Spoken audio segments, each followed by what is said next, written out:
consumidores. En algunos lugares he escuchado debates sobre las jubilaciones, las pensiones, digamos, como a tener una sociedad digna en general, pero bueno, por ahí es un debate más doctrinario. Pero bueno, el concepto de las 3 generaciones de derechos creo que es ese. Perfecto, Juan Manuel, muchas gracias. Exactamente tal cual como vos lo decís. Obviamente que este tema de las generaciones de derechos es una distinción que se hace a los fines metodológicos y explicativos. No es que de un momento para otro hablamos de primera generación y aparecen un día a tal hora los de segunda generación, sino que lo que se advierte es una evolución del constitucionalismo y los distintos autores que se dedican a estudiar este tema, bueno, a los fines pedagógicos, metodológicos, así lo han clasificado. La primera generación de derechos obedece a la primera etapa del constitucionalismo, que es la etapa denominada el constitucionalismo liberal, donde, como bien decía Juan Manuel, lo que se busca es, bueno, se ve al Estado como un enemigo de la libertad y por lo tanto lo que vamos a pretender del Estado es que no se entrometa en el ejercicio de nuestros derechos, fundamentalmente la vida, la libertad y la propiedad, ¿sí? Entonces, en nuestra Constitución vamos a encontrar muchos derechos que integran esta generación. Típico caso, bueno, todos los derechos derivados de la libertad de expresión, la libertad de circulación, la intimidad, la privacidad, los derechos políticos, etc. Luego, ya ha entrado el siglo XX y sobre todo con 2 experiencias constitucionales, una la de Querétaro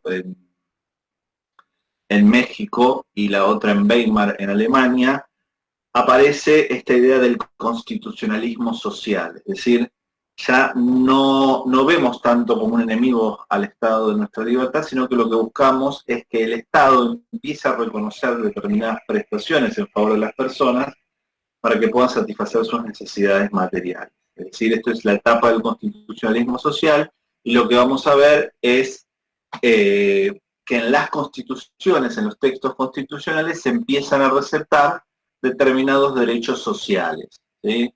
El ejemplo típico en nuestro país de este constitucionalismo social uno lo puede ver en la Constitución peronista del año 49, donde se insertan cláusulas vinculadas a derechos sociales. Y después ya, les diría, finalizando el siglo XX, entrado el siglo XXI, empezamos a hablar de los derechos de tercera generación, que son los denominados derechos de la solidaridad. Es decir, vamos a empezar a hablar de derechos respecto de bienes indivisibles, bienes públicos, ¿sí?, respecto a los cuales nadie se puede apropiar exclusivamente de ellos, pero que nos involucran a todos como comunidad. Piense en el desarrollo, pensemos en el medio ambiente, los usuarios y consumidores, etc.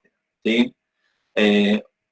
Como una regla memotécnica uno puede asociar los principios de la Revolución Francesa con las generaciones de los derechos. Libertad, que sería ser la primera generación, igualdad, la segunda generación, y solidaridad o fraternidad, la tercera generación. Entonces, salvada esta cuestión, nos tenemos que preguntar, bueno, ¿cuáles son los derechos individuales? ¿Cuáles son los derechos de incidencia colectiva?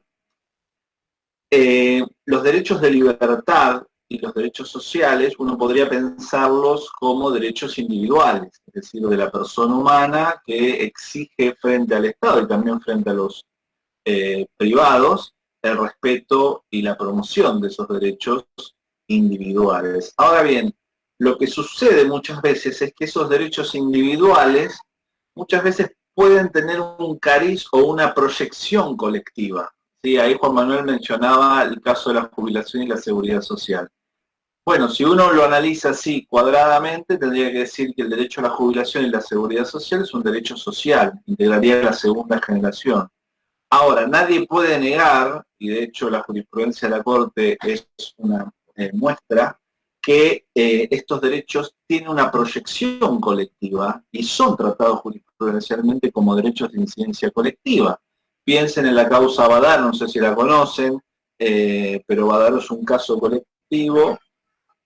Se planteó como un caso individual que la jurisprudencia le dio una proyección colectiva donde se reclamaban los reajustes jubilatorios, ¿sí?, de los haberes provisionales.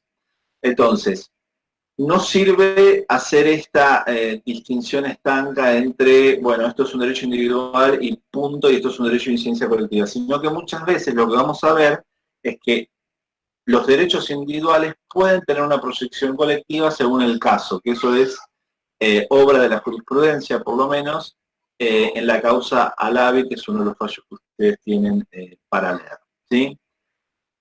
Bien. Vinculado con este tema tienen varios fallos, uno de ellos es el fallo Supercanal, luego tienen Alavi, Municipalidad de Berazategui, y estoy viendo si les falta alguno. Y PADEC. Bueno, PADEC es lo mismo que Alavi, así que si leen uno, leen el otro, o viceversa. En esos casos se plantean situaciones de derechos individuales y de derechos de incidencia colectiva. Pero esto está muy relacionado con lo que es la justiciabilidad de los derechos. Ustedes saben que una de las cuestiones que más se discute en el ámbito del derecho constitucional y los derechos humanos es la justiciabilidad de los derechos. ¿Qué significa la justiciabilidad de los derechos? Bueno, ¿hasta qué punto yo puedo iniciar una acción judicial exigiendo al Poder Judicial que dicte una sentencia, condenando a alguien, sea un poder del Estado o sea un privado, para lograr la satisfacción de mi derecho? ¿Sí? Entonces, hay quienes plantean que respecto de los derechos de primera generación, el tema de la justiciabilidad está plenamente reconocido y no sería difícil de dictar sentencias condenando a alguien para lograr la satisfacción o la protección de ese derecho. Quizás lo complicado está en la denominada justiciabilidad de los derechos económicos, sociales y culturales. Es decir, yo puedo iniciar una acción judicial exigiendo que se me reconozca el derecho a vivienda digna que surge del artículo 14 bis. En caso afirmativo, ¿cómo va a ser la sentencia que se dicte? Supóngase que me hace lugar a mi reclamo. Entonces, que el Poder Judicial va a empezar a condenar a quien sea a que den casas. Entonces, son cosas muy complicadas. ¿Por qué? Porque, como también mencionaba Juan Manuel, el tema de los derechos sociales, a diferencia de los derechos de la libertad o los derechos de primera generación, es que exigen obligaciones de hacer a favor del Estado. Por lo tanto, el Estado tiene que ejercer una prestación en favor de la satisfacción de esos derechos. Con lo cual, el tema de la justiciabilidad en los derechos sociales, económicos y culturales se complejiza un poco más.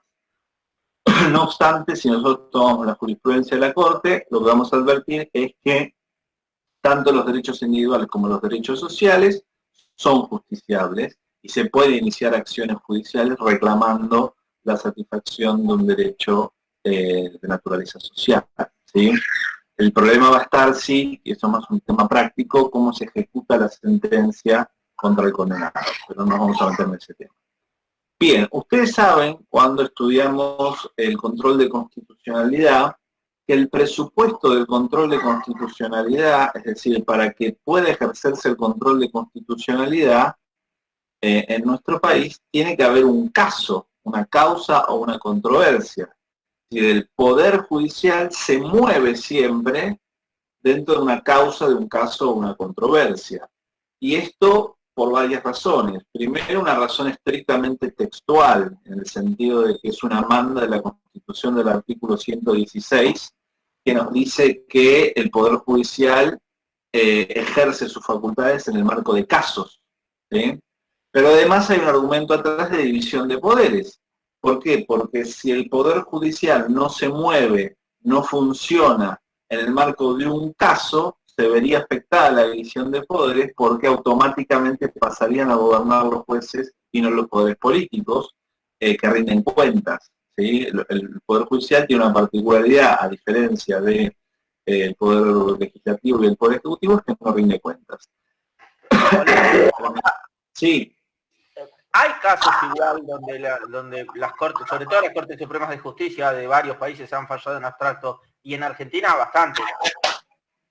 ¿Qué casos en Argentina? Y por ejemplo la acordada del 30. Pero eso no es una sentencia. ¿Ah, no? No, una acordada no es una sentencia. Ah, bueno, pues sí, puede ser, gracias.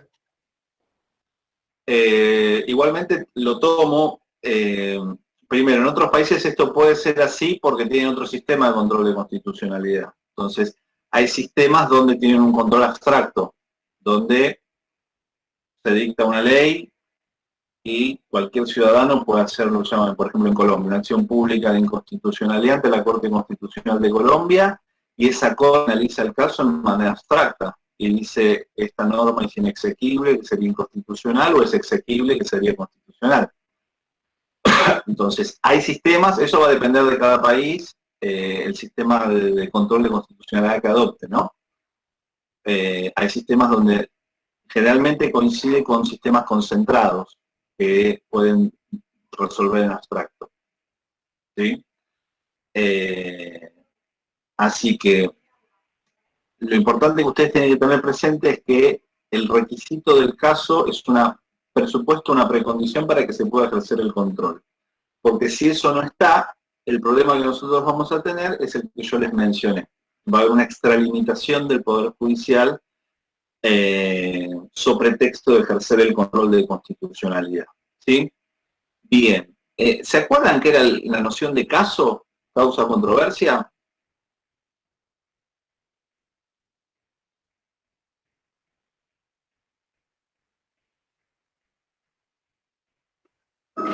En general es algo que nace es el reclamo que nace del choque de dos derechos o de dos teorías. Bien, el caso causa controversia es un conflicto, ¿sí? Recuerden que la administración de justicia está para resolver conflictos y los tribunales tienen que resolver conflictos. Y nosotros tenemos ese conflicto, esa causa, para que sea justiciable, tiene que tener una serie de requisitos. O sea, porque no cualquier conflicto va a poder ser sometido al Poder Judicial. No sé, un conflicto emocional no lo vamos a someter al Poder Judicial para que lo dirima. Sino que se trata de conflictos jurídicos. ¿Qué significa que sean conflictos jurídicos? Esto que parece de perogrullo a veces no lo es. Se trata de conflictos que puedan ser resueltos mediante la aplicación de normas.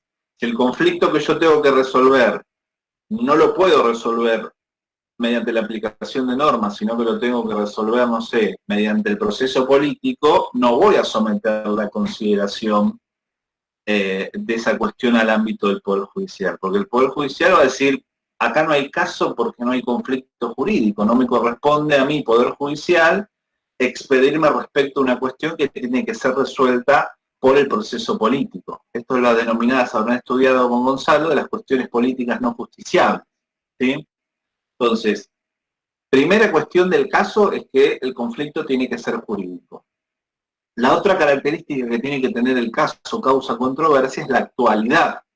Es decir, yo no puedo resolver un caso prematuramente ni de manera abstracta. Prematuramente, ¿cómo sería? Bueno, me entero que el Congreso está discutiendo un proyecto de ley X que sé que cuando salga me va a afectar en algún derecho. Entonces voy, inicio la demanda para que se declare la inconstitucionalidad del proyecto de ley. Bueno, si yo hago eso, el Poder Judicial no va a poder obrar, no va a poder actuar porque el caso es prematuro, en el sentido de que todavía no hay ley, se está discutiendo. Espere que haya una ley que lo afecte y ahí venga, sería la lógica. Y la otra es el otro extremo, que el caso se haya tornado abstracto, decimos. En este sentido, acá es el paso del tiempo me jugó en contra. No me apuré, sino que me atrasé. Pretendo que se declare, no sé, la inconstitucionalidad de una ley que fue derogada. Bueno, si fue derogada, ya está, no produce efectos. Por lo tanto, no tiene sentido que uno plantee la inconstitucionalidad frente a una norma que fue derogada, ¿sí? Entonces, ese conflicto, además de jurídico, tiene que ser actual. Y la tercera característica, muy importante, que esta es la que un poco desarrolla la Corte en el caso que ustedes tienen para leer Supercanal, es que el conflicto tiene que ser concreto, es decir, tiene que tener concreción suficiente.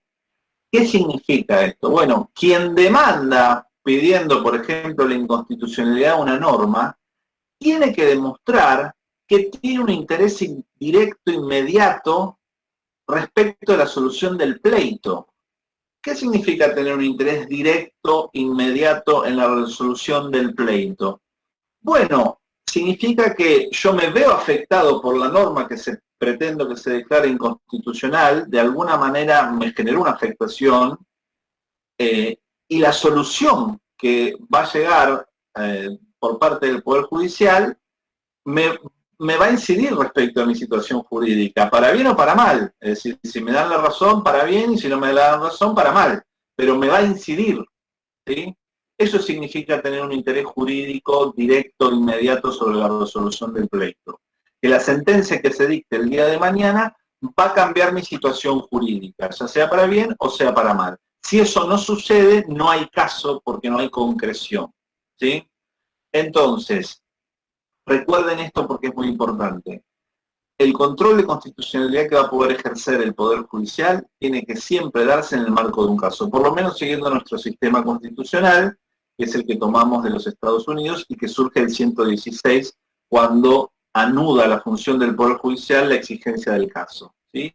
Y ese caso tiene que tener ciertas características, tiene que ser jurídico, tiene que ser actual y tiene que tener una concreción suficiente. Es decir, quien solicita que se declare la ilegalidad o la inconstitucionalidad de una norma tiene que demostrar que tiene un interés directo, inmediato, suficiente, determinado, diferenciado del resto de la sociedad, ¿sí?, en la solución del pleito. Si yo no puedo acreditar eso, la acción va a ser rechazada por falta de caso, ¿sí?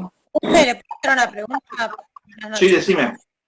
Pero ¿te acordás del caso Piazza? Que él contaba algo que le pasó de niño y bueno, ahí ya no es actual, pero sin embargo se transformó en ley.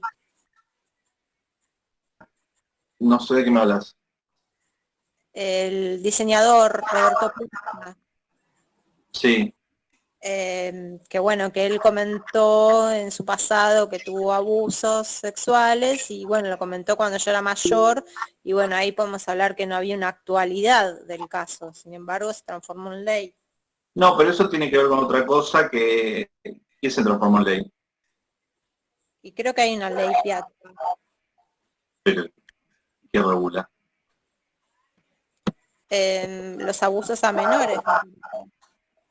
No, el abuso está regulado en el Código Penal. La verdad, desconozco lo que me estás diciendo, no sé lo que te Okay. No sé, pero lo que te referís vos no tiene que ver con eso, porque eso se trató de la comisión de un delito, que ahí va a jugar lo que se llama la prescripción de la acción penal. Es decir, por el paso del tiempo hay ciertos delitos que prescriben, y bueno, y ahí habrá que ver si está prescripto o no. Nosotros estamos acá hablando de la actualidad en el sentido de que una ley que yo quiero impugnar por inconstitucional produce o no efectos respecto de mi situación jurídica, ¿sí? Si Sí. todavía hay ley porque la está discutiendo el Congreso, es decir, todavía no está vigente, ahí no hay caso. ¿Por qué? Porque el caso es prematuro en el sentido de que todavía no está produciendo efectos sobre mí. Entonces, ¿de qué me voy a quejar? De nada, tengo que esperar que salga la ley, y no solamente esperar que salga la ley, sino además que se empiece a aplicar para que me incida sobre mi derecho, ¿sí? Porque si no, no lo voy a poder acreditar mediante la prueba. Y lo otro tiene que ver con el otro extremo, es decir, bueno, había una ley que me generó un agravio, me generó una afectación, pero esa ley por alguna razón fue derogada, no existe más, por lo tanto deja de producir efectos, por lo tanto cesa mi afectación. Entonces, ¿cuál es el sentido de hacer un reclamo en sede judicial? Ninguno, porque la afectación ya cesó. ¿Sí? Sí. A eso apunta. Tengo una duda. Sí. Respecto a la ley de medios, ¿no había un reclamo judicial antes de que saliera la ley? Respecto a la ley de medios, Sí, la ley de medios por parte de Clarín. que yo sepa, no. No, yo creo que hubo un par de reclamos antes de que saliera. No, perdón, yo en su momento lo seguí bastante el caso, además yo, bueno, particularmente a mí me habían robado un auto y justo tuve que ir al Palacio de los Tribunales el día que lo trató la Corte, entonces justo lo estaba viendo ahí en vivo, en una pantalla que había puesto. No, eso fue después cuando lo aplicaron, cuando quisieron dividir el grupo Clarín para aplicar los artículos antimonopolio. Sí. Ahí es donde se inició la controversia. Ah, bueno, pensé que... Sí, Después, bueno, salió y todo y llegó a la corte.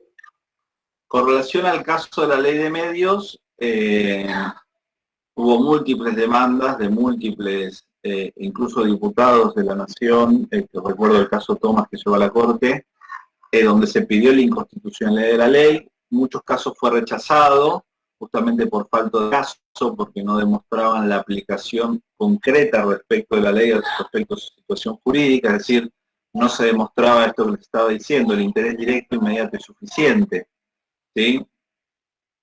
Pero después cuando el caso llega a la Corte por la demanda de Clarín, sí Clarín tenía un agravio.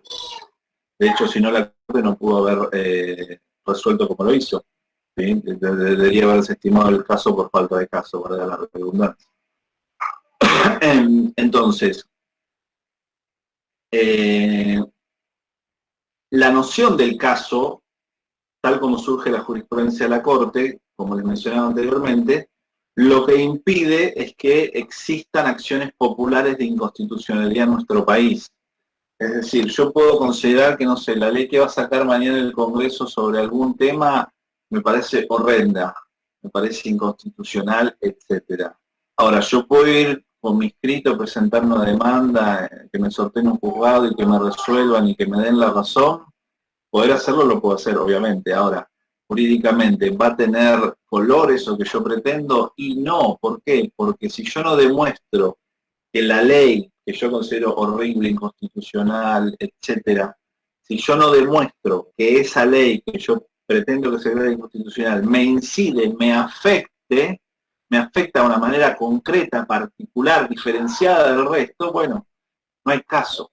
La Corte sistemáticamente dice, creo que desde 1863 que empezó a funcionar, que no existen las acciones populares de inconstitucionalidad en nuestro país, a diferencia de lo que sí sucede en otros lugares del mundo. Les mencionaba Colombia como un caso típico. En Colombia sí hay una acción popular de inconstitucionalidad que se llama acción pública de inconstitucionalidad, donde se sanciona una ley y cualquier ciudadano o ciudadano que considere que es repugnante a la Constitución de Colombia va e inicia directamente la demanda de inconstitucionalidad, la acción pública de inconstitucionalidad, ante la Corte Constitucional de Colombia. Y la Corte Constitucional de Colombia resuelve. Bueno, eso en nuestro país no existe. ¿Por qué? Porque nuestro control de constitucionalidad está directamente relacionado con la necesidad de que se demuestre una afectación concreta respecto de un derecho o un interés.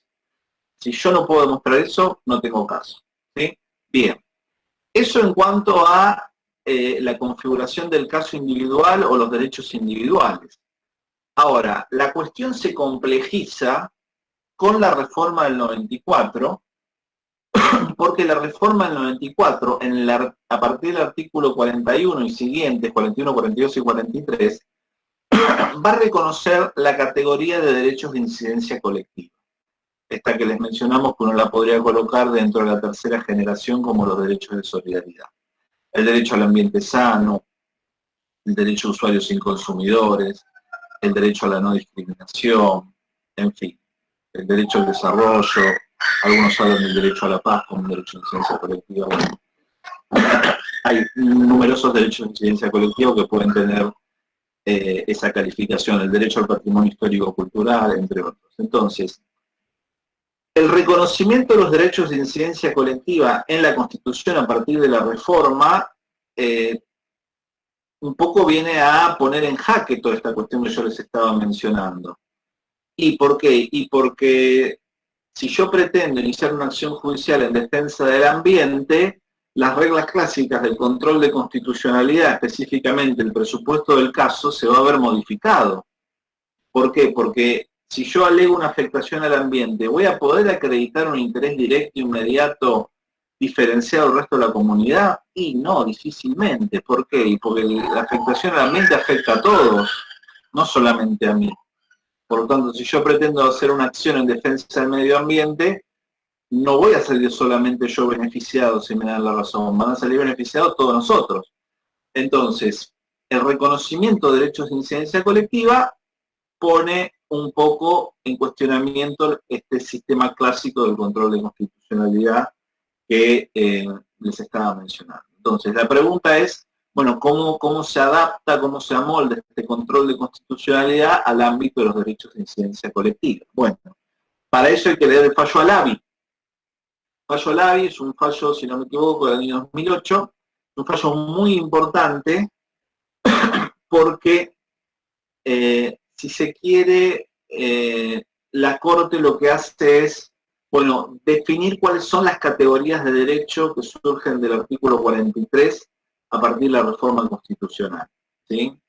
Y ahí la Corte va a establecer una clasificación tripartita de derechos siguiendo su criterio. Entonces la Corte va a hablar de la existencia de derechos individuales, que son derechos exclusivos, son derechos de apropiación, donde yo tengo una situación de exclusividad respecto al ordenamiento jurídico, típico caso, el derecho de propiedad.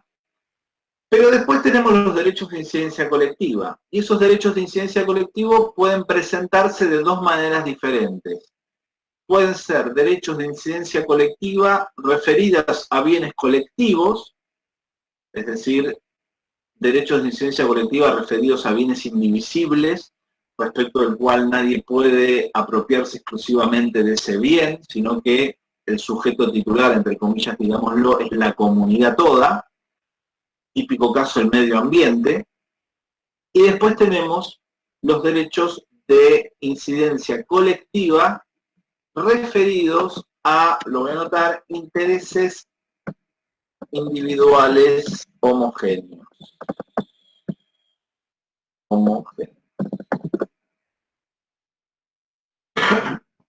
El derecho de incidencia colectiva referido a un bien colectivo es relativamente sencillo de entender, ¿sí?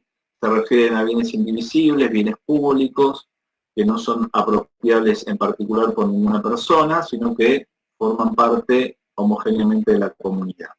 Ahora, ¿qué son los derechos de incidencia colectiva referidos a intereses individuales homogéneos? Esta es una categoría que no surge expresamente de la Constitución, pero que la Corte, a partir del fallo Alavi, la empieza a considerar como una subclasificación dentro, como un subtipo dentro de los derechos de incidencia colectiva. Bueno, los derechos de incidencia colectiva referidos a intereses individuales homogéneos tienen que ver un poco con lo que yo les mencionaba al principio de la clase, es decir, la potencialidad, la virtualidad de que todo derecho individual, todo interés individual tenga una proyección colectiva, ¿sí?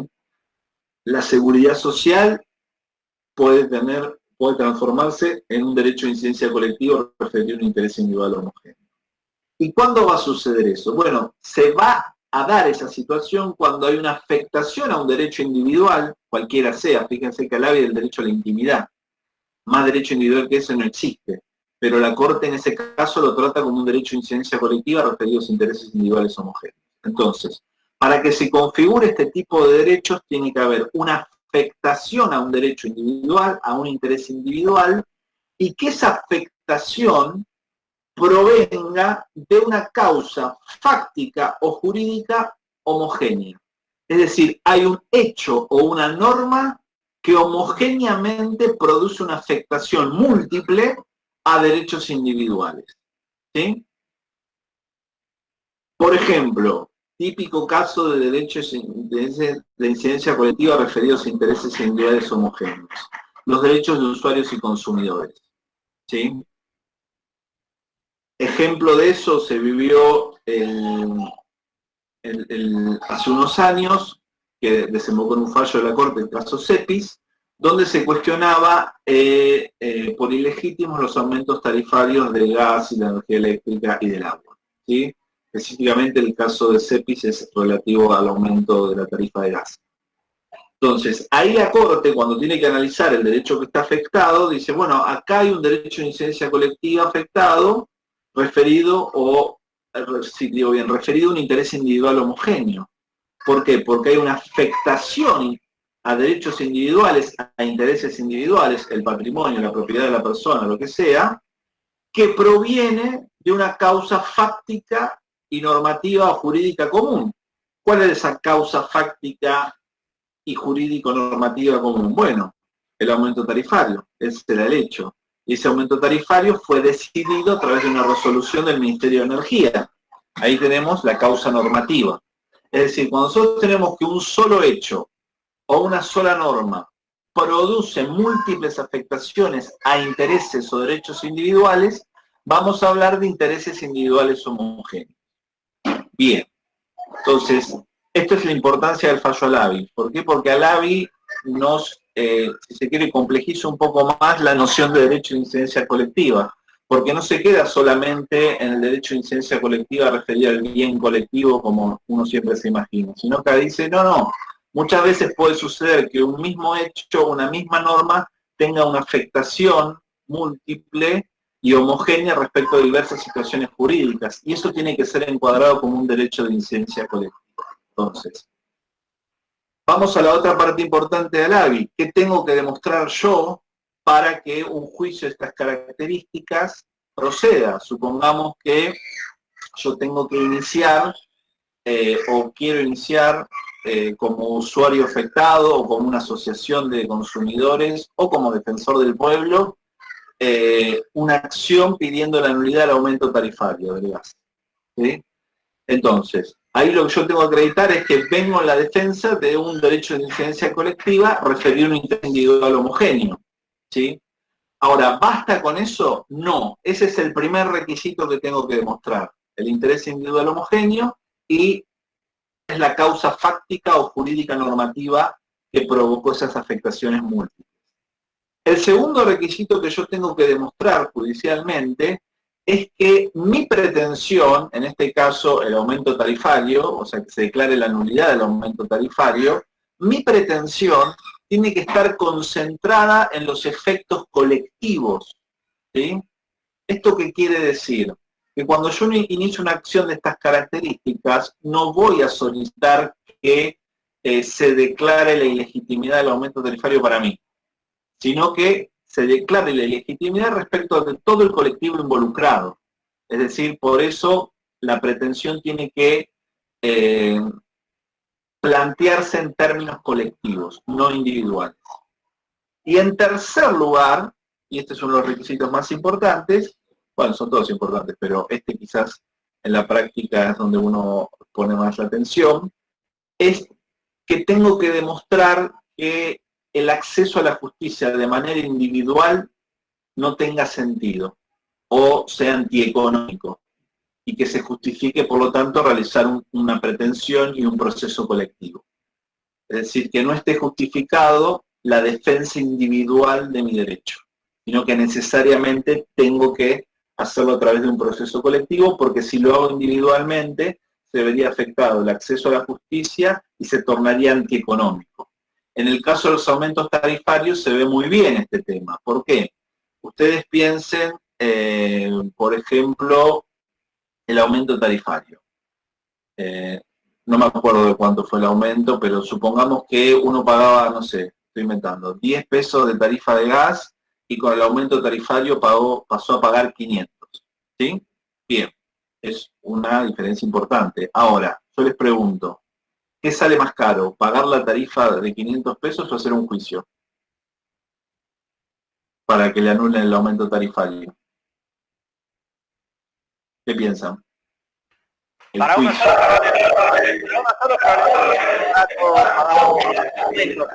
para todo el colectivo, y el juicio se hace todo junto, es mucho más barato el juicio. Exactamente. Una vez, pero hace como 20 o 30 años, con una cuestión jubilatoria, no la recuerdo exactamente. Exactamente, se dan cuenta, a eso apunta. No te escuché, ¿qué dijiste? Un abogado, que el abogado litigante que ganó ese juicio, pero no me acuerdo exactamente el caso. Era un tema con una caja jubilatoria, pero no recuerdo el caso. Bueno, ¿se dan cuenta de lo que les dije con relación al tercer requisito? Si yo hago una demanda individual pidiendo que me anule el aumento tarifario, seguramente gaste muchísimo más plata en el juicio que pagando los 500 pesos de tarifa. Ahora, si yo cuento el aumento tarifario mío, el de mi vecino, el de otro vecino y así sucesivamente todos los usuarios residenciales y no residenciales, vamos a ver que es mucha plata. Entonces, ahí es cuando yo les digo que se justifica hacer un proceso colectivo pidiéndole legitimidad, porque quizás hacer una demanda individual no se vería afectada, no tendría sentido porque se tornaría antieconómico el reclamo, porque me sale más caro hacer un juicio que pagar lo que pretendo que se me anule. Ahora, si yo hago un proceso colectivo y solicito con carácter colectivo, que ese aumento tarifario sea declarado ilegítimo y por lo tanto cese, ahí sí hay una diferencia y por lo tanto se justifica hacer un proceso colectivo, ¿sí? Entonces, eso es lo que yo siempre tengo que demostrar cuando inicio una demanda de estas características. Tengo que demostrar que iniciar una acción individual no se justifica o bien porque me vería afectado el acceso a la justicia, porque solamente algunos podrían acceder y otros no, o bien hacer una acción individual se tornaría algo antieconómico, ¿sí? Por eso es que vamos al proceso colectivo. Bien, entonces esto es el fallo Alavi, que es igual al fallo Padec, ¿sí? Lo que cambia son los hechos que motivaron las demandas, pero la Corte analiza el mismo estándar de interpretación, es decir, primero identifica cuál es el derecho en juego, si se trata de un derecho individual o de un derecho de incidencia colectiva, ya sea referido a un bien colectivo o a un interés individual homogéneo, y una vez que identifica los intereses individuales homogéneos, bueno, empieza a verificar o empieza a ver si se dan en el caso estos requisitos. Si se da la causa fáctica y o normativa común, si la pretensión está enfocada en el carácter colectivo, y en tercer lugar, si se justifica o no iniciar una acción individual en el caso concreto. Bien, si yo logro demostrar todo eso, mi proceso va a ser declarado admisible. Esto no significa que me den la razón, ¿sí? Son dos cosas distintas. Yo puedo tener un proceso colectivo admisible, pero que después, en cuanto al fondo, no me den la razón porque ya no, es cierto, el aumento tarifario fue legítimo, por ejemplo. Entonces son dos cosas distintas. No confundamos el tema de lo que es la admisibilidad del proceso colectivo, que sería verificar esto, con si me dan la razón en cuanto a mi pretensión, ¿sí? Bien. Eso en cuanto al fallo Alavi y el fallo Padec. Siguiendo esta evolución jurisprudencial, hay un caso muy interesante que ustedes tienen para leer, que es el caso Municipalidad de Berazategui. Es un caso también vinculado a derechos de incidencia colectiva referidos a intereses individuales homogéneos, pero ahí la Corte se va a hacer cargo de un problema que este tipo de derechos de incidencia colectiva pueden generar. El primer requisito es identificar o probar o acreditar la causa fáctica y o normativa común. El hecho o la norma que genera una multiplicidad de afectaciones individuales. Entonces les decía, en el caso Municipalidad Berazategui, la Corte se va a hacer cargo de un problema que este tipo de demandas colectivas venía generando en nuestro país y en general en todos los países donde se reconocen este tipo de derechos. Es el denominado forum shopping. Es decir, elijo el foro, el fuero, donde discutir en función de una conveniencia, porque sé que el juez de allá tiene determinado criterio que no va a ser favorable a mi pretensión, entonces me voy a Río Negro y inicio una demanda ahí para que me reconozcan el derecho, y no voy a la capital federal porque sé que los jueces de la capital son más duros, entonces no inicio la demanda. Entonces, ¿qué es lo que pasa con los derechos de incidencia colectiva? El gran problema que tienen los juicios colectivos es el tema del efecto de la sentencia. ¿Por qué? Porque necesariamente saben que en los casos individuales, cuando se discute un derecho individual, ¿se acuerdan cuál era el efecto del control de constitucionalidad? Aplicaba solo a esa persona, para la parte que Exactamente, si en el marco de un proceso una cuestión a la inconstitucionalidad de una ley o lo que sea, esa declaración de inconstitucionalidad equivale a una declaración de inaplicabilidad en el sentido de que no se deroga la norma impugnada, sino que se decide no aplicarla para el caso concreto. Es decir, la cosa juzgada no sale del caso, es decir, va a producir sus efectos esa cosa juzgada dentro del caso.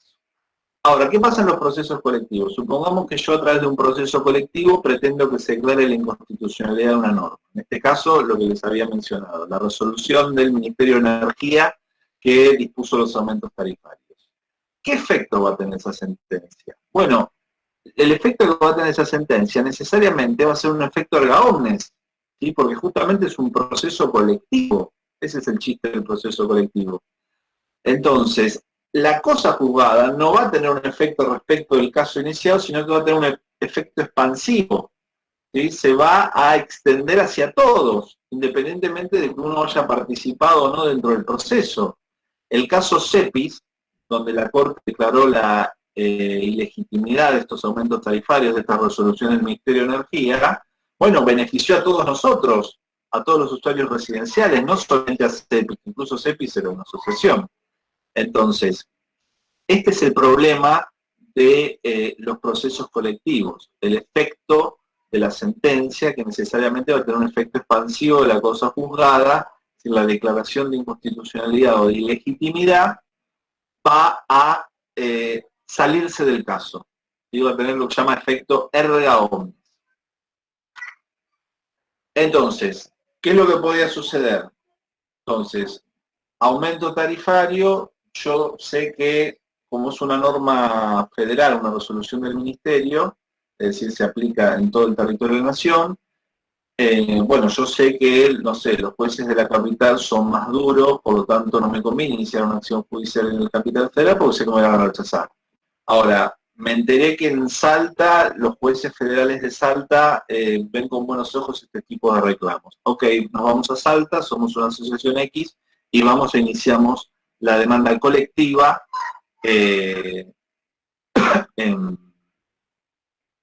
pidiendo que se declare la nulidad del aumento tarifario porque sé que me van a hacer lugar. Bien, vamos ahí, nos hacen lugar a la demanda, tiene efecto expansivo, se aplica hacia todos.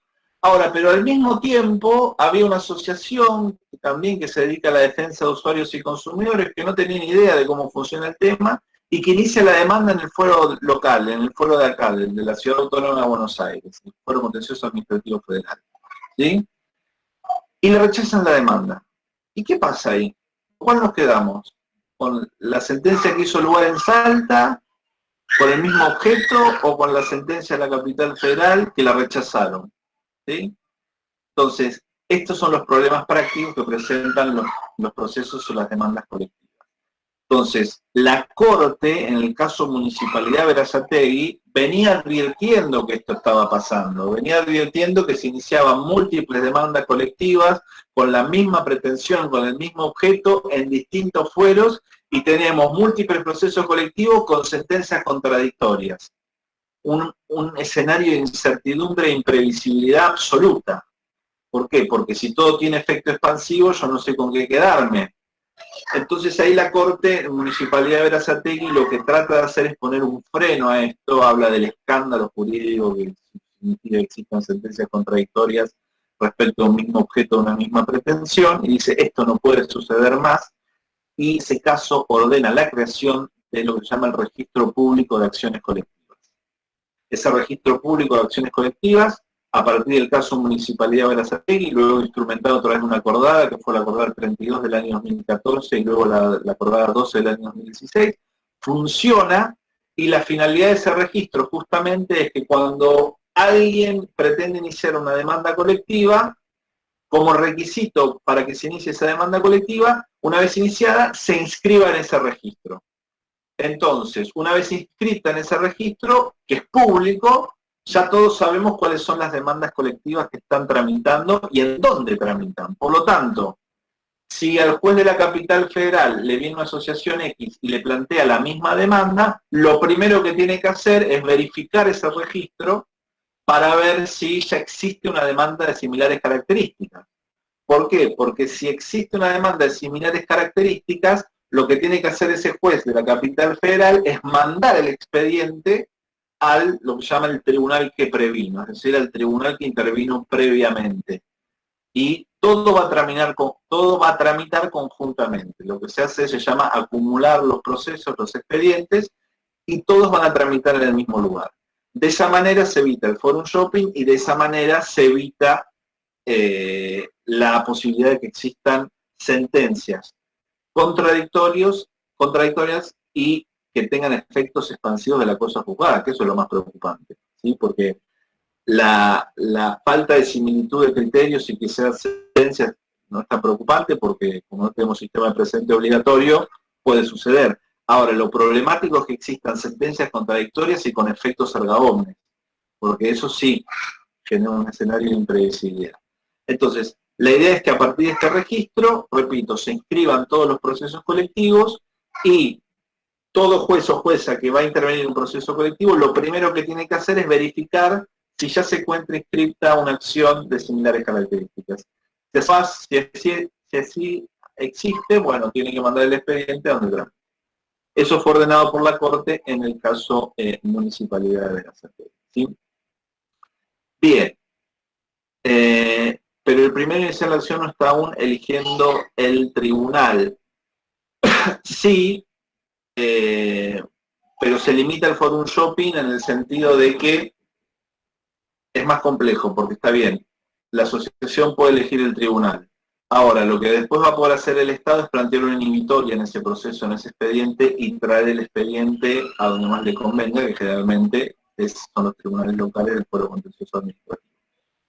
Entonces, eso es lo que pasa en la práctica. Para evitar que termine resolviendo un caso de estas características la justicia federal de alguna provincia, el Estado se presenta en el expediente, plantea una inhibitoria y hace que el expediente se traiga a la capital federal. Quizás les suene este tema de la inhibitoria, recientemente se dio una discusión en el caso Vicentín. No sé, el tema de la ocupación temporánea, la sujeta a expropiación, bueno, ahí el Estado lo que hace es plantear una inhibitoria que, bueno, finalmente fue rechazada y después quedó ganado el caso por el Poder Ejecutivo de lo cual decreto. Bien. Hasta acá con el tema que había para hoy. De los fallos, concéntrense en los temas que les acabo de mencionar. Sobre el Alavi, porque van a ver que Alavi es un caso muy largo, igual tiene hechas las ómisis, pero fundamentalmente concéntrense en la categoría de derechos que establece Alavi, que es la que les mencioné, y los requisitos para que proceda este tipo de demandas cuando se plantean los derechos de incidencia colectiva referidos a intereses individuales homogéneos. Bien, ¿alguna pregunta con relación a esto? Sí, perdón, aprovecho. ¿Cómo es eso de la acordada que hicieron los jueces? Igual con Carpa le estaban metiéndose en otro poder, recomendando esta creación de... Sin Carpa. Bueno, pero lo que pasa es que ellos nos decían, no sé, exhorto al Poder Ejecutivo a tal cosa, ya recomiendan tal cosa, pero esa recomendación fue una acordada de los jueces, o la acordada está por encima, van por otro camino. Sí, muy buena tu pregunta. En la práctica se van a encontrar bastante con estas cosas. ¿Qué es lo que pasa? Esto tiene un trasfondo que ya viene del caso Alavi. Lo que detecta la Corte es que estos derechos de incidencia colectiva referidos a intereses individuales homogéneos están huérfanos de protección porque no tienen una garantía procesal que les permita el resguardo. ¿Por qué? Porque muchas veces el amparo no es la garantía constitucional más idónea para la defensa de este tipo de derechos, ni mucho menos un proceso de conocimiento. Entonces ahí lo que hace la Corte en el caso Alavi es crear pretorianamente, ya habrán escuchado este término, crear pretorianamente significa cuando son los jueces los que crean algo, crea pretorianamente la denominada acción de clase. La acción de clase, al que le gustan las películas de Estados Unidos de domingo a la tarde, seguramente habrá visto muchas de estas películas donde se plantean litigios de clase o acciones de clase, donde se va contra una tabacalera o contra alguien, bla, bla, bla. Está tomado el derecho de Estados Unidos, pero acá se argentinizó y nadie sabe cómo. Entonces la Corte en Alavi crea la acción de clase, establece cuáles son los requisitos de la acción de clase, cómo tiene que tramitar, etcétera, etcétera, y eso que estaba en una sentencia luego lo plasma junto con la creación del registro en estas acordadas. Primero la acordada 32 y luego la acordada 12 del año 2016. Pero ¿cuál es el problema desde el punto de vista de esto? Es que lo que está haciendo la Corte está legislando, es decir, está regulando cosas que tienen que estar en un Código Procesal Civil y Comercial de la Nación. Por lo tanto, esto es una competencia del Congreso de la Nación. Es el Congreso de la Nación quien debe crear la acción de clase y luego quien tiene que definir cuáles son los requerimientos para que procede este tipo de acciones y cómo deben tramitar, etcétera. ¿Por qué? Porque hace al Código Procesal Civil y Comercial. Entonces, ahí te doy. Claramente lo que uno ve cuando lee estas acordadas es una legislación, que de hecho la acordada es un reglamento, ¿no? Un reglamento que va a aplicar a los tribunales y a los que se dedican a la profesión. Entonces, la Corte está legislando en materia procesal, que es una competencia que le corresponde al Poder Legislativo. Pero la Corte, ¿qué dice? Bueno, se agarra de que la omisión del Congreso de la Nación, la demora, la falta de tratamiento del Congreso de la Nación en tratar estas cuestiones, obliga al Poder Judicial a dar una solución. Porque la realidad existe y en los hechos se presentan este tipo de demandas. Y alguna forma procesal, algún trámite procesal hay que darle. Entonces la Corte se agarra también de la demora o la falta de tratamiento del Congreso sobre este tema. ¿Sí? Ahí no debería actuar la acordada como una especie de jurisprudencia que no es obligatoria para el juez que trata en un caso puntual, pero que por economía procesal, si no tiene una razón muy valedera, debería aplicarla. No, las acordadas son obligatorias. ¿Son obligatorias? Claro, es una reglamentación que fija la Corte como cabeza del Poder Judicial y es obligatoria para los tribunales inferiores, obviamente para la propia Corte también, y para todos los abogados y abogadas que se dedican a la industria del derecho. Y si es si después se legisla, ¿puede sustituirse por una legislación? Absolutamente, si después se legisla, la Corte va a tener que ser sometida a la legislación que dicte el Congreso. Lo que va a suceder luego es que la Corte seguramente suspenda la ley del Congreso como sistemáticamente hace cuando se meten con algún tema que no le gusta. Entonces va a decir, hay una acordada, yo legislo mis temas.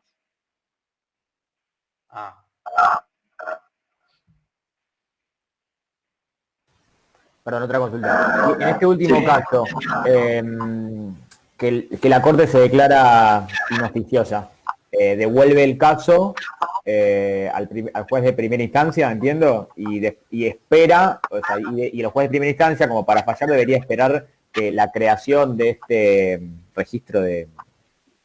No me acuerdo. No, el registro ya está creado. ¿No lo recomienda recién a partir de este caso? Perdón, entendí. Pero el registro se crea como consecuencia de este fallo Municipalidad de Berazategui, donde la Corte dice esto no puede suceder más, es un escándalo.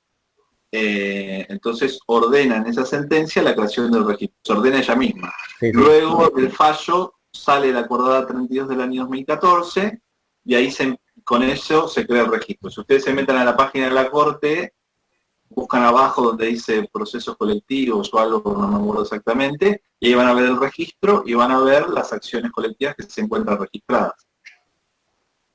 Entonces, todo juez o jueza que se le inicie un proceso colectivo, lo primero que tiene que hacer antes de darle trámite al proceso es revisar en el registro si hay una acción de iguales o similares características. Porque si eso es así, se tiene que sacar la causa encima y mandarla al tribunal donde está tramitando la causa que primero se inscribió. Si detecta que no hay ninguna causa inscrita de esas características, lo que hace es inscribirla. Gracias. De nada. ¿Alguna otra pregunta con relación a este tema? Bueno, entonces, a partir de ahora, las preguntas que nos quieran hacer a mí y a Gonzalo con relación a los contenidos, estamos a disposición.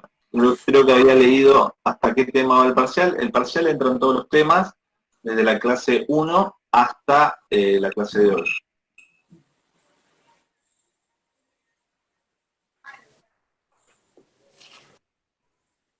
Una pregunta, ¿hay instancia recuperatorio en caso de que no existe posibilidad de rendir? Sí, hay recuperatorio, se pueden presentar directamente al recuperatorio, no hace falta que...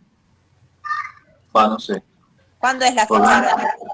Porque me guío con el reglamento de la Facultad de Derecho y no sé si acá se aplica lo mismo. ¿Es así, Gonza? ¿O se tiene que presentar en el primero? A ver, en principio el recuperatorio sería para desaprobados y para los que no pudieron asistir si tuvieron un problema de salud o algún inconveniente, o ahora lo ampliamos, incluimos corte de internet, corte de electricidad o algún problema que les impida acceder al campus el día del examen. Así que en principio sería para eso. ¿Sí? ¿Y qué fecha sería? Está en un cronograma indicada la semana del recuperatorio. Después les vamos a decir específicamente qué día. Ok. ¿Cómo hacemos el día del examen? ¿Nos conectamos directamente a este Zoom o directamente entramos al campus y buscamos el límite del examen? Yo les voy a pasar después, el lunes les voy a mandar un mail, domingo a la tarde o lunes les voy a mandar un mail con las indicaciones, ¿sí? Pero ya les adelanto que es obligatorio estar conectado en esta reunión Meet y con cámara encendida, ¿sí? Así que hacen el examen a través del campus conectados a Meet. Pero igual yo después les mando un mail con todas las instrucciones y todas las indicaciones. Bueno. Profe, hola, ¿cómo está? Disculpe, ¿cuánto es el tiempo al final? ¿1 hora, 1 hora y media? No, todavía no está definido, pero ni 1 hora ni 1 hora y media, porque es un examen relativamente corto de multiple choice, así que el cuatrimestre pasado fueron 20 preguntas en 40 minutos, pero se está terminando de definir en estas horas. Igual en el mail que les mandemos les vamos a indicar el tema del tiempo y todos los detalles. Háganse la idea que no más de 50 minutos. ¿Y dan certificado laboral? Sí, eso se tramita todo por el campus. Sí, después Me quedó. Gracias, ¿No? No, de nada. No, me quedó, disculpen, una consulta con el tema del tiempo. ¿Eso va a ser todo automático en el campus? O sea, ¿es como una encuesta o hay que descargar algo, completarlo y volverla a enviar? No, van ¿Hiciste el cuestionario de prueba? Es como una encuesta. Y te pregunto, ¿hiciste el cuestionario de prueba, el que está cargado? No lo llegué a hacer. Bueno, háganlo, chicos, por eso les insisto, porque el examen es exactamente igual al cuestionario de prueba. Entonces, les damos el cuestionario de prueba para que ya vean cómo es. Es un cuestionario online que ustedes entran y desde que ingresan y lo comienzan empieza a correr el tiempo. Y una vez que lo terminan, tienen un botón al final que dice terminar y enviar y lo envían. Se hace online, pero háganlo, todavía lo tienen habilitado. Hagan el examen de prueba si ya se familiarizan con el sistema y cómo funciona, ¿sí? 2 consultas, una relacionada con el examen de prueba. ¿El examen de prueba automáticamente te da el resultado? ¿En el examen también va a ser así o vamos a tener que esperar a la nota? No, tenemos que esperar que todas las comisiones de la cátedra terminen de rendir, con lo cual hace una idea que el viernes estarán los resultados. Y mi otra duda, yo llegué un poquito más tarde de la clase y capaz lo dijeron temprano, a la hora de abordar el estudio de fallos, Sí. ¿a qué tendríamos que darle prioridad? ¿Al contenido, al fallo, a lo que dicta la corte? Lo que se evalúa es el argumento jurídico que da el tribunal, el razonamiento jurídico.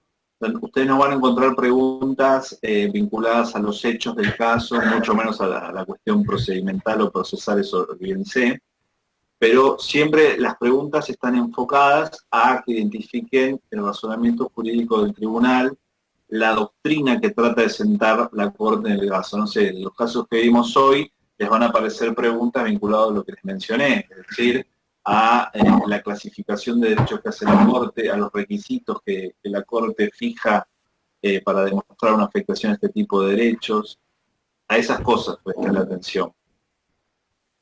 No a lo fáctico ni a lo procesal.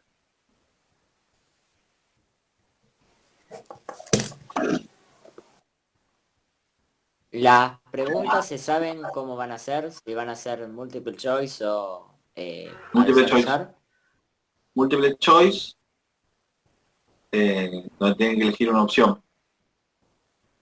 Perfecto. La modalidad de estudio, se los había dicho en la clase pasada, pero se los vuelvo a repetir. Ustedes cuando tengan que estudiar tienen que hacer esto. Primero tienen que leer la nota introductoria, ¿sí? La nota introductoria de cada tema es una aproximación mínima teórica al tema que ustedes van a leer en los fallos. Es importante que lean eso porque después ustedes van a entender mejor el fallo, porque no sea abuso de posición dominante. Ustedes no leen la nota introductoria, no saben ni de qué se trata el caso, en dónde están parados, de qué están hablando. Entonces, primero, la nota introductoria, porque de hecho varias de las preguntas van a surgir de la lectura de la nota introductoria, ¿sí? Es la explicación teórica que nosotros hacemos a veces en las clases. Y luego que ustedes leen la nota introductoria, tienen que leer los fallos, ¿sí? Y de los fallos tienen que retener o quedarse con los razonamientos o los argumentos jurídicos que da el tribunal. No les vamos a tomar, repito, los hechos, el procedimiento, sino que lo que se les va a tomar es el razonamiento. Ahora, para que ustedes puedan entender el razonamiento, tienen que leer los hechos, porque están íntimamente vinculados, ¿sí? Todavía en esta etapa del aprendizaje que ustedes están atravesando, no tienen la gimnasia de ir directamente a la doctrina y saber lo que está diciendo la Corte o a qué se está refiriendo sin leer el sustrato fáctico. Y eso, a medida que avancen en la carrera, lo van a ir adquiriendo. De hecho, los pasos se leen de atrás para adelante, no de adelante para atrás.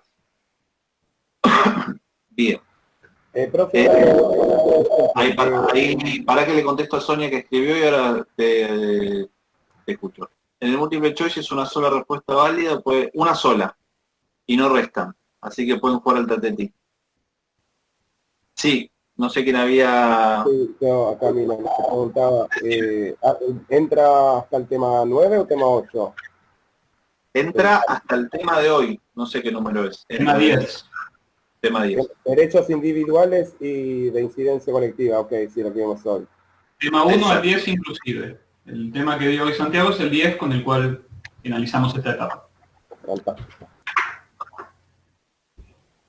Las preguntas tienen un único puntaje, es decir, cada pregunta va, no sé, cuesta un punto, entonces...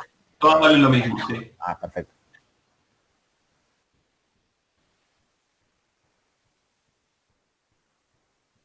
¿Alguna otra duda?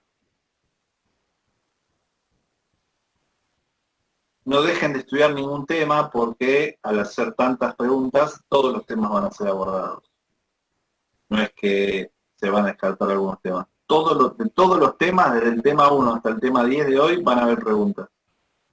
Así que no dejen de leer ninguno. Profe, se aprueba, ¿no? Con 10. Si son 20, con 10 se aprueba. Se aprueba El 50%. el examen creo que se aprueba con... No sé con cuánto se aprueba. ¿Con cuánto se aprueba? El examen, a ver, los exámenes parciales, a los efectos de, digamos, a los fines administrativos no llevan nota, es aprobado o desaprobado. Y ustedes van a recibir una nota, pero para que tengan idea, si obtuvieron por lo menos un 4, es aprobado. O sea, de 4 para arriba es aprobado, ¿sí? Y después en el acta solamente se va a cargar aprobado o desaprobado. Lo que va a llevar nota va a ser el final. Pero sí, el parcial se va a calificar automáticamente en el sistema y para que esté aprobado tiene que tener un 4. O sea, si fueran 20 preguntas, tienen que tener 8 bien, por lo menos. Claro, el 40%. Exactamente. No tiene influencia la nota en el sentido de que es final obligatorio. No se promedian. Es decir, vos tenés que aprobar los... ¿cómo se llama? Los dos parciales para acceder al final y el final pues no sé, ponele que vos te sacaste 2 4 en el parcial 1 y el parcial 2, en el final te va a quedar la nota que te saques en ese examen. Léase, te puedes sacar un 10, o sacarte 2 10 en los parciales y un 4 en el final. La nota que te va a quedar en el acta es la del final obligatorio. Para regularizar el curso, lo importante es que aprueben los dos parciales, nada más. O sea, si lo aprobaron con 4 o con 10, es lo mismo. Lo que sí les sirve, por eso se llama evaluación formativa, les sirve la nota para ver su nivel de conocimiento, ¿sí? En general siempre pasa que los que tienen buenos resultados en los parciales, después suelen repetir esos buenos resultados en el final. Así que usen también la nota como pauta de cómo viene su estudio y de cara al final, claro, les va a servir para saber si tienen que estudiar más, si vienen bien o bueno. La modalidad de final, no sabemos con esta nueva disposición y la habilitación de las universidades para las clases presenciales, conocemos. En principio sigue siendo de modalidad virtual, pero repito, hasta nuevo aviso.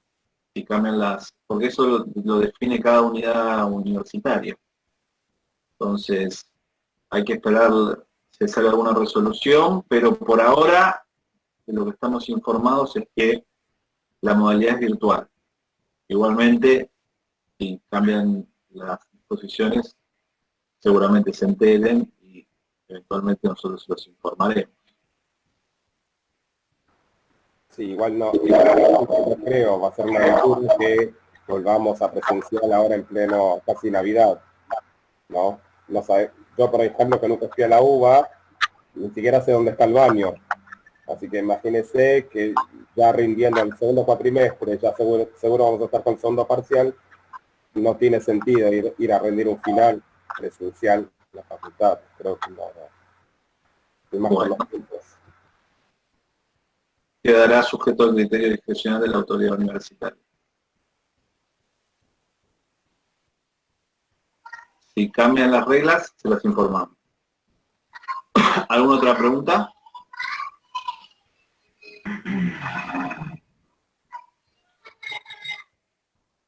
¿Cuándo sería el final? Ni idea.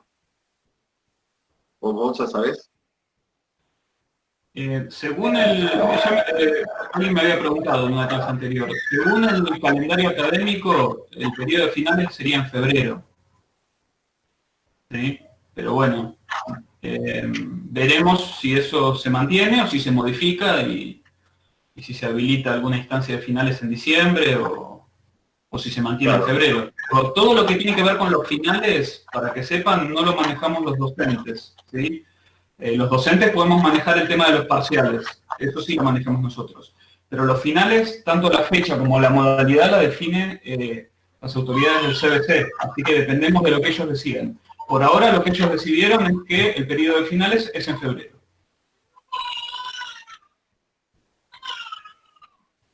El horario del martes, ¿tenemos que entrar, digamos, a las 7 o podemos, cómo es tiene algún tiempo de disponibilidad el link? Lo vamos a configurar para que inicie a las 19:15, ¿sí? O sea que 19:15 ya queda habilitado para que ustedes ingresen. A la reunión Meet váyanse conectando antes, ¿sí? La vamos a habilitar a las 7 como para que todos se vayan conectando a Meet, pero el examen en el campus va a estar habilitado desde las 19:15, así todos tienen tiempo de llegar.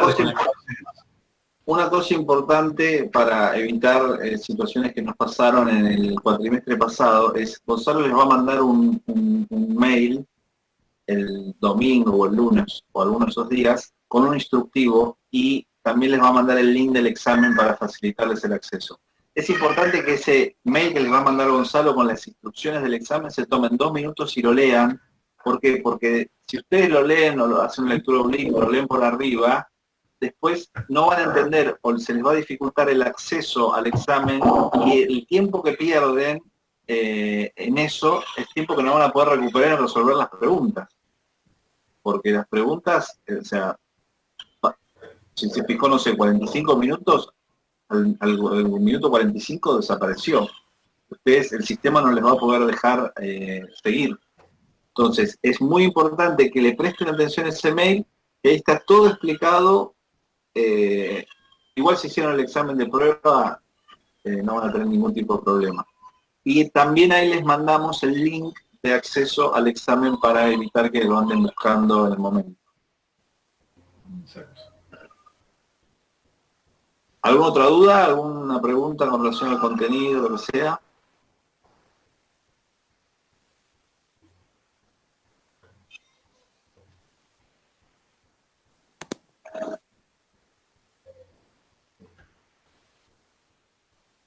Hagan el examen de prueba, ¿sí? No dejen de hacerlo. Por más que no sea obligatorio, si nunca hicieron un parcial a través del campus, les sirve para precisamente familiarizarse, ¿sí? No encontrarse con algo nuevo el día del examen. Así que aprovechen, pues son muy poquitos lo hicieron, así que aprovechen, sigue cargado todavía, no sé si seguramente esté todo el fin de semana todavía, así que aprovechen y háganlo.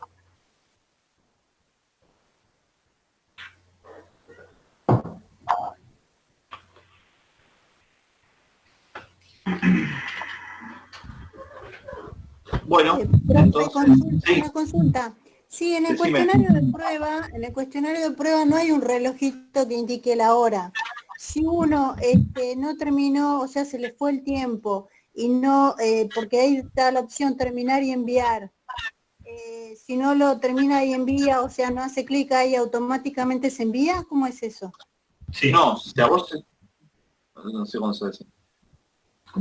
No, el examen de prueba no tenía límite de tiempo, porque lo podían hacer ustedes cuando quisieran. El examen final, el examen parcial sí lo va a tener. Si a ustedes se les acaba el tiempo y no lo mandaron, se va a enviar automáticamente con las respuestas que hayan hecho hasta el momento. Listo, gracias. Sí, traten de terminar el tiempo y de enviarlo ustedes manualmente, pero si se les termina el tiempo sobre la marcha, se va a enviar tal y como esté. O sea, si respondieron 2 preguntas solamente, bueno, se enviarán esas 2. Si respondieron todos, se enviará todo. Listo, gracias.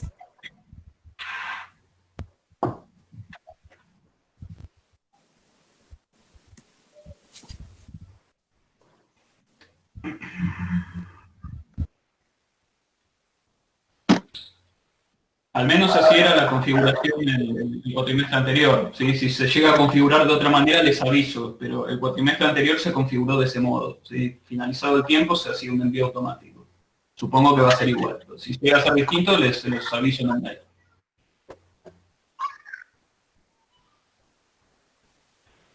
Bueno, ¿alguna otra duda?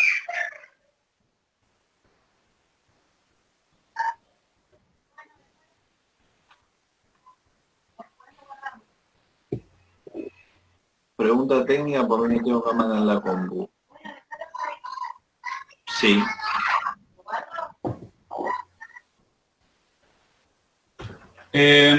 No tenés cámara en la compu, tratá de hacerlo con el celular.